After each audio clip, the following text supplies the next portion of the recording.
Welcome, welcome, welcome to Leadershipisation, all things leadership. I want you to join me today. I'm Beth Bergen, an internationally awarded leadership and communication coach. It's all about mental fitness, leadership communication, so that we can build your leadership intelligence. I'm here every Tuesday at 1 p.m. Australian Eastern Standard Time. Look, our focus over the last few weeks has been on the self.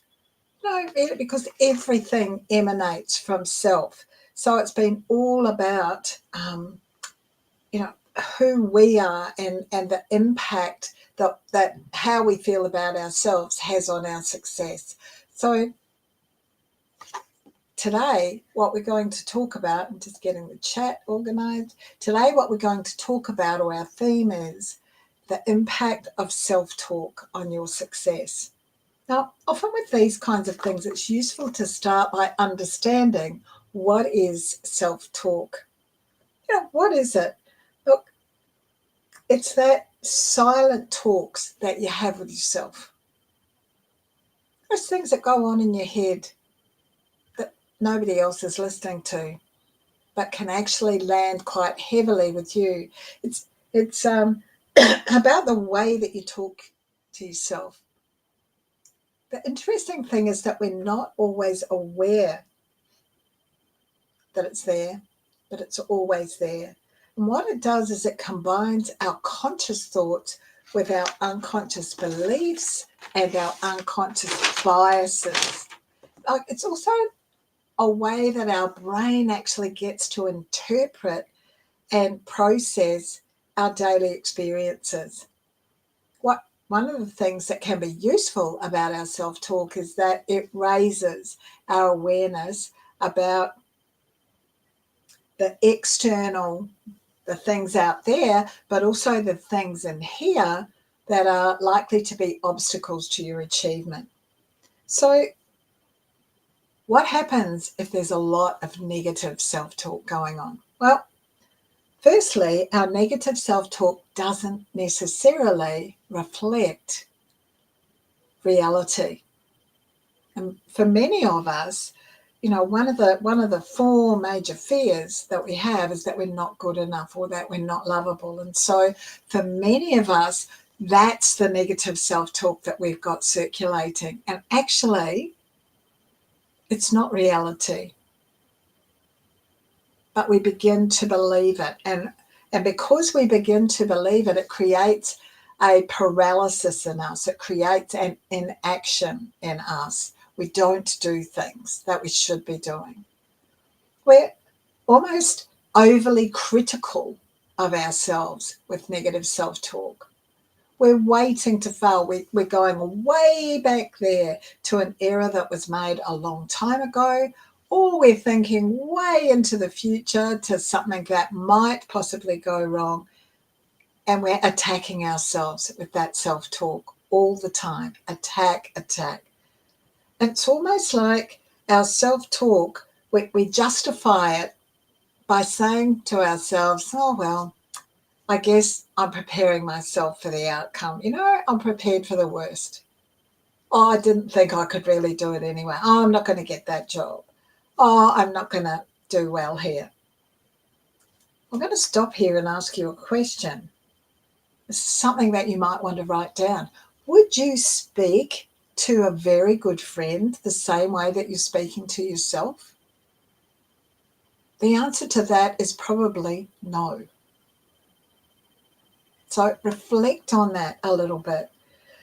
What we do know about consistent negative self-talk is that it affects all areas of our life. It affects our body image, it affects our leadership, it affects our opportunities for success, it affects our fitness, it affects what we eat, it affects who we partner with, all of those things it impacts on. So what can we do to get self-talk working for us? Well, the first thing is it's important to notice that self-talk and to look to correct it. and I'll talk about this a bit more later, but one of the proven things is that if you use your name and you use third person rather than I all the time, it's easier for you to shut down the impact that it might be having. What another strategy in terms of getting your self-talk or moving your self-talk to the point where it's working for you is to acknowledge it and to address the fears. So acknowledge it. Oh, there you are. Give it a name. In my positive intelligence and the positive intelligence work that I do with my clients, we look at giving that inner critic, that judge, a name so that you can call it a name and tell it to go away. Acknowledge it and address those fears, send it away. It's also important to make it work for you that what you do is, as I said earlier, it's not about going way back when and going, oh, you failed at it then, you're likely to fail again. And neither is it about assuming that into the future you can't do something well. It's actually about staying in the present moment. Because every single thing that we do, everything is shaped from the inside out. You will have heard me talk in Leadershipisation about leadership and communication from the inside out. It starts with you. So what can we do? I want you to focus on thinking. Focus on recognizing what's going on.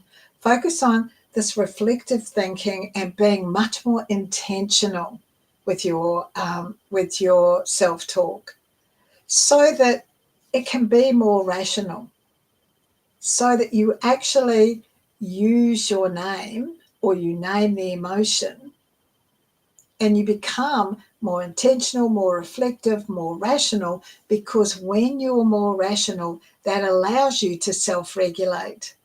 That allows you to say to yourself, oh, Beth, no. You are in absolute control of this. You've got this. Step up, which is all about self-regulation. And that self-regulation will bring with it a calmness, a confidence, some clarity around how you're feeling and what it is that you need to do to create achievement, to create success. And all of those things bundled up together will start to drive that success and that achievement for you. What happens then? Your performance is elevated. The success that you're looking for starts to come with you. You've got that positive self-talk and you're on the way to starting to look at things from a positive perspective to see, what are the lessons here? What are the things that I can learn from this? Yeah. The other thing about a positive self-talk is that it helps to reduce those stress levels. When you've got that self-regulation, you're able to manage those emotions. Yes, you acknowledge them. So you acknowledge that emotion and then send it away. And one way of doing this is to say, hey, anger, no room for you here today. Get out of here. Now, I know there'll be plenty of people listening going, that is so simple. It's ridiculous. How's that ever going to work? The concept that I'm explaining to you is simple. And you've heard me say this before. The concept is simple. You have to take deliberate action, deliberate, committed, continuous action. Because if you don't, the simple concept becomes hard. The hard thing is to actually apply it. So, we want to reduce those stress levels and we want you to be able to respond rather than react. What do I mean by that? Well, when we're full-blown emotions, we're the emotion, there it is, then it's really hard to stay calm enough to respond rather than reacting. Particularly if someone is saying something to you that you disagree with, or that they're attacking you or undermining you in some way. Emotions run high and out comes a reaction. When what you're doing is managing that self-talk, where what you've done is been quite deliberate about the reflective, the intentional, the rational, the calm, the confidence, and the clarity. And what happens is that you're better able to manage that emotion so that you do respond rather than reacting. What do we know happens then? Your performance is evaluated. No, it's not. It's elevated. I'm sorry, my mind, I'm looking at stuff and thinking, oh, it's elevated. Yeah, it's elevated. Your performance is elevated. As I said before, use your name. Use your name rather than I've got this. Make it really personal by saying, Beth, you have got this. You can do this. Keep that self-talk focused, specific, and all about you. And that way it will have a whole lot more benefit for you. I guess it's really just like you would talk to someone else. You would say to somebody else, Susie, you've got this. You'll be fine. Think about saying it that way to yourself. Lots of psychological studies have demonstrated that this speaking in the third person and using your name really makes all the difference to managing your self-talk and having it land, because you're addressing yourself. So, as I said before, acknowledge that emotion and send it away. Hey, anger, no room for you here today. On your way. Now, what do we notice when we're trying to change our self-talk? This is something that comes up all the time with the clients that I work with. And I want you to be aware that it's important for you here to notice what you are noticing that's happening. When I ask you, or you determine that I'm going to take this deliberate action to change this, it's deliberate, it's continual, it's committed. What happens is that our brain pushes back. And this is why I want you to notice what you're noticing. The first few times you say, anger, no room for you here today, see ya. It may go away really easily. And then your brain will decide, we're used to having anger here. We're used to working with anger. We're used to exploding with anger. Perhaps that may not be true for you. So here, what it's about is actually recognizing it's got hold of me. So when I work with with mental fitness with my clients, we talk about how it's taken you all of your life to build up the thinking patterns and the self-talk that you've got right now. So if it's a lot of it is negative and you're wanting to switch it over to positive, you're going to be up for a fight. It won't go easily. So you've got to be really determined. It's got to be deliberate action. You've got to be committed to doing it. Yeah? Refocus yourself. Refocus that self-talk. Notice what you're noticing. And then double down and be even more deliberate about doing it. Double down. Always with your self-talk, teach yourself to focus on the positives. As I said, acknowledge the emotion and then let it go and start looking at what are the positives here?